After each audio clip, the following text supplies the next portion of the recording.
So in any kind of garden, vegetable garden, it's very important that you always rotate your crops. You don't want to plant crops of the same family in the same spot in consecutive years, because that can lead to recurring disease problems. So if you have disease on your squash one year, you don't want to plant squash in that same place the next year, because that disease is going to recur and you'll probably have it even worse than you did the first year. So in this garden right here, what we do is we basically flip over these crops every year. So last year, where these zinnias are right here, we had potatoes and then sweet potatoes, and where these zipper peas are, we had winter squash. This year we've got winter squash over there and obviously peas right here. So we always flip it and are continually rotating to try to reduce our disease pressure.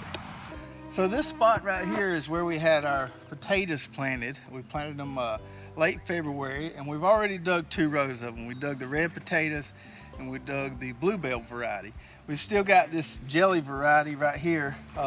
We'll probably dig these in the next week or so, but they're a little later maturity date, so we're still waiting a little bit on those.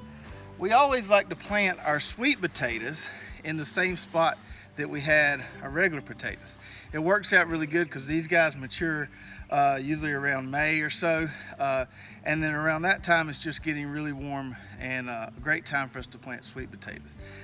Although many people think they might be, these are not in the same family, so we can plant these behind one another. The regular potatoes here are in the nightshade family, which includes tomatoes, eggplant, stuff like that. Sweet potatoes are actually in the morning glory family, so they're not related very closely at all to these regular potatoes here. So we can plant them directly behind one another, and we don't have to worry about a lot of disease issues recurring. So when we plant potatoes, we wait for the little buds to grow off the potato, and then we cut the potato up in pieces, and we plant those pieces that have the buds on them. Sweet potatoes are much different. With sweet potatoes, we're not planting the actual potato, we're planting what we call slips. Slips look a little bit like this. So if you leave this potato out long enough, it will start growing shoots off of it, kind of like the regular potato does. But these will be longer plants like this. And these slips, you basically just pluck off this potato. If you put them in water, put them in soil, they'll start developing roots, and then that slip grows, and that's what's going to be your sweet potato plant. So our favorite source for sweet potato slips are our friends in Gleason, Tennessee Steel Plant Company. They're one of the largest sweet potato plant producers in the country, and they have really high quality plants. They sent us these just a few days ago. They got here really quick. The varieties we're planting this year are Covington and Centennial. Steel has somewhere around 8 or 9 different varieties of sweet potatoes.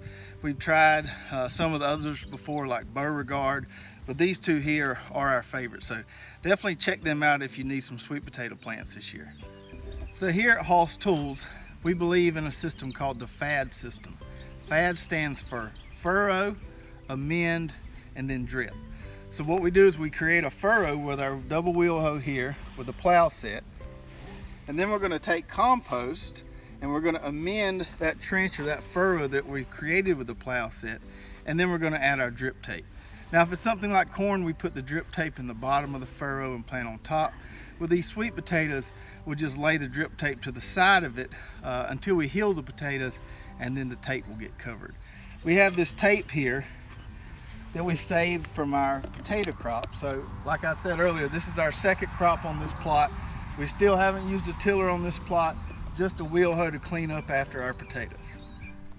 All right, so we created a furrow where our rows are going to go. We're planting these on 3-foot spacing, so 2 rows, 3 feet apart. That's what a steel potato plant recommends. We created a furrow, we amended the furrow.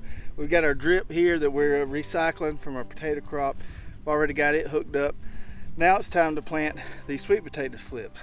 Sweet potato slips usually planted on 12-inch spacing.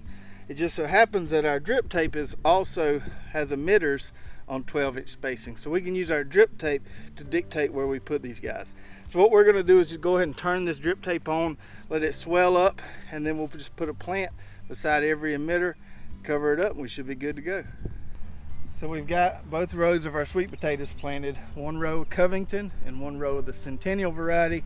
We've got them on 12-inch plant spacing, 3-foot row spacing. They look a little folded over, a little pitiful right now, but we've got them on the drip irrigation. As the water runs and they get that good water and sit in that soil for a few days, they'll look really good. Give them 3 or 4 days. Sweet potatoes are pretty hardy, but they like really warm weather. We've planted them as late as July and August, but this year we wanted to plant them in May so we could get them in a little earlier. Sweet potatoes usually take about 100 days to harvest. You can wait longer than that if your warm season permits, but usually they're ready in about 100 days.